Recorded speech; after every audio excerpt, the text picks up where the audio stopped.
నెల్లూరు జిల్లాలో దీపావళి సంబరాలు అంగరంగ వైభవంగా జరుగుతున్నాయి. దీపావళి పండుగ సందర్భంగా జిల్లాలో బాణసంచ విక్రయాలు జోరుగా సాగుతున్నాయి. క్రమేపీ రద్దీ పెరిగి బాణసంచ విక్రయాలు ఊపందుకున్నాయి. దీపావళి టపాసుల ధరలు బెంబేలెత్తిస్తున్నాయి. టపాసుల ధరలు ఆకాశాన్ని అంటడంతో వినియోగదారులు నిరుత్సాహానికి గురవుతున్నారు. టపాసుల అమ్మకాలపై జీఎస్టీ, కెమికల్స్ ధరలు తగ్గినా ధరలు మాత్రం తగ్గలేదు. గత ఏడాదితో పోలిస్తే అధికంగా పెరిగాయి. పండుగ పూట పటాకులు కాలుద్దామంటే జేబులు గుల్లవుతాయని ఆందోళన చెందుతున్నారు. దీనిపై మరింత సమాచారం మా నెల్లూరు ప్రతినిధి శ్రీధర్ అందిస్తారు.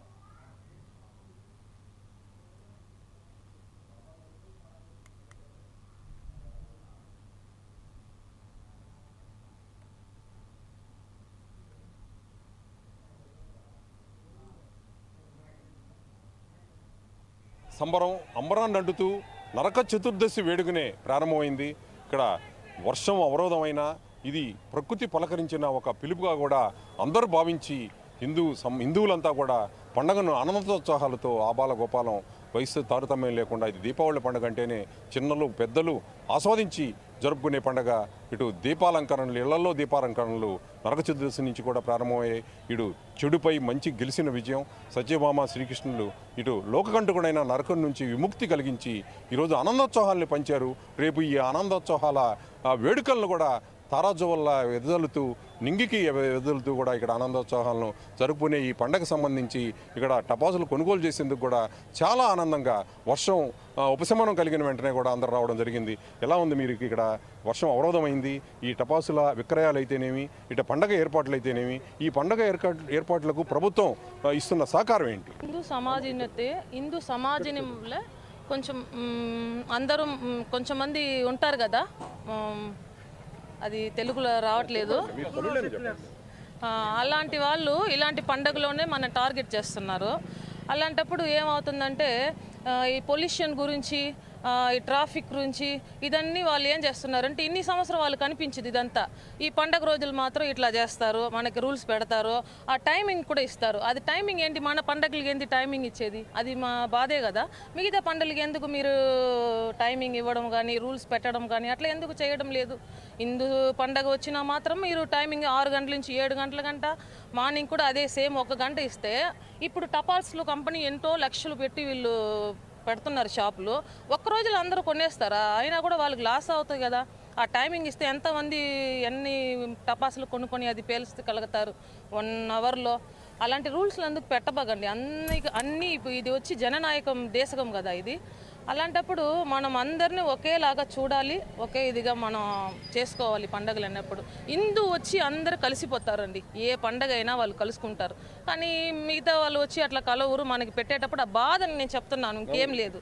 ఆ బాధ మనకి ఎందుకు పెడుతున్నారు? అన్నీ మేము సర్దుకొని వెళ్ళిపోతూ ఉంటాం కదా. మీరు మిగతా మతాల పండుగలను కూడా హిందువులు ఒక ఆస్వాదిస్తారు, వాళ్ళతో కలిసి వాళ్ళతో భాగస్వామి అవుతారు, ఆనందంలో పంచుకుంటారు. అయితే ఈ పండుగల విషయంలో మటుకు కొన్ని అభ్యంతరాలు అయినా కూడా 4-5 రోజులు, 4 సంవత్సరం ముందు చూస్తే 4-5 రోజులు ఇచ్చేవాళ్ళు. అయినా ఇప్పుడు 1 రోజు ఇస్తున్నారు. అది కూడా కొంచెం కష్టం అనిపిస్తుంది. చెప్పండి, ఎలా ఉంది దీపావళి? ఈ టపాసుల కొనుగోలు ఎలా ఉంది? ఇక్కడ ఈ వర్షం కూడా అవరోధం అయింది, ఎలా ఉంది మీకు ఇది? మనకు ఇక్కడ ఎంత వర్షం పడినా ఖచ్చితంగా పండగ చేయాల్సిందే. ఎందువల్లనంటే ఒక రాక్షసుడి నుంచి ప్రపంచమే బయటపడి సత్యభామ అండ్ శ్రీకృష్ణులు ఇద్దరు కలిసి మనకు ఈ పండగ అనేది తెచ్చారు. దాన్ని ఖచ్చితంగా ఎంత వానలు పడినా కూడా మనం చేసుకోవాలి. చాలామంది పొల్యూషన్ అంటుంటారు. యాక్చువల్గా మన పండగలే చాలా పొల్యూషన్ని క్లియర్ చేస్తాయి. ఎందువలనంటే ఈ టయాల్లో చాలా వరకు దోమలు ఇవన్నీ ఉంటాయి. ఈ పండగ చేయడం వల్ల ఈ పొల్యూషన్తో దాదాపు దోమలని, కీటకాలని వీటన్నిటిని నశించవచ్చు. ముందుగా నెల్లూరు నగర ప్రజలందరికీ కూడా దీపావళి పండుగ శుభాకాంక్షలు తెలియజేసుకుంటూ, రైతులే కాదు రైతు దేశానికి వెన్నుముక అనేటటువంటి భావనతో ఈరోజు ఈ దీపావళి కార్యక్రమాన్ని పెద్ద ఎత్తున ఈ సంవత్సరం, అది కాకుండా గడిచిన సంవత్సరాల కంటే ఈ సంవత్సరం పెద్ద ఎత్తున చేసుకోవడం అనేది చాలా హర్షించదగినటువంటి విషయం. అదే కాకుండా మనకి గడిచిన 2-3 రోజుల నుంచి చూస్తే నెల్లూరు నగరంలో విపరీతమైనటువంటి వర్షపాతం. ఇదే విఆర్సీ గ్రౌండ్లో నిన్న రాత్రి కూడా మోకాలు లోటు నీళ్లు ఉన్నటువంటి పరిస్థితి. ఈ పరిస్థితుల్ని అన్నింటినీ కూడా అధిగమిస్తూ ప్రజలందరూ కూడా ఒక హిందూ భావన తాటిలోకి వచ్చి పండగని ఆస్వాదించడం కోసం నెల్లూరు నగరంలో ఉన్నటువంటి ప్రతి ఒక్కరూ వారి వారి కుటుంబ సమేతంగా ఈ ఏరియాకు వచ్చి పటాసులు అవన్నీ కొంటూ అదే రకంగా హిందూ సాంప్రదాయాన్ని నిలబెట్టుకోవాల్సినటువంటి భావనని వాళ్ళందరూ కూడా పిల్లల్లో కలుగు చేసేటటువంటి విధానంలో ఇక్కడికి వచ్చి ఈ ఆస్వాదించడం జరిగింది.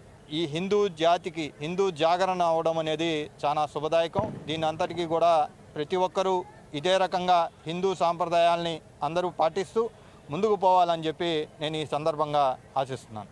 పండుగ సాంప్రదాయాలకు పెద్దపీట వేస్తూ కూడా అందరూ కూడా ఈ పండుగ వైభవాన్ని సనాతనంగా ఉన్న విధానాలను ఇటు దీపావళి అయితే ఈ దీపారాధన దీపాలంకరణ కార్యక్రమాల పట్ల అంతా కూడా ఆసక్తి చూపారు. అయితే ఈ టపాసులు కొనుగోలు చేయడం అనేది టపాసులు అనేది ధరాఘాతంగా మారడంతో టపాసుల కొనుగోలు కొంతమేరకే పరిమితం చేసుకొని ఇళ్లల్లో ఈ దీపారాధన కార్యక్రమాలు దీపాలంకరణ కార్యక్రమాలు ఇక్కడ అధికంగా కాంతులేనే విధంగా దీపావళి ఇక్కడ కొనసాగుతూ ఉంది. కెమెరా పర్సన్ విజయ్తో Sridhar, border side news, Nellore.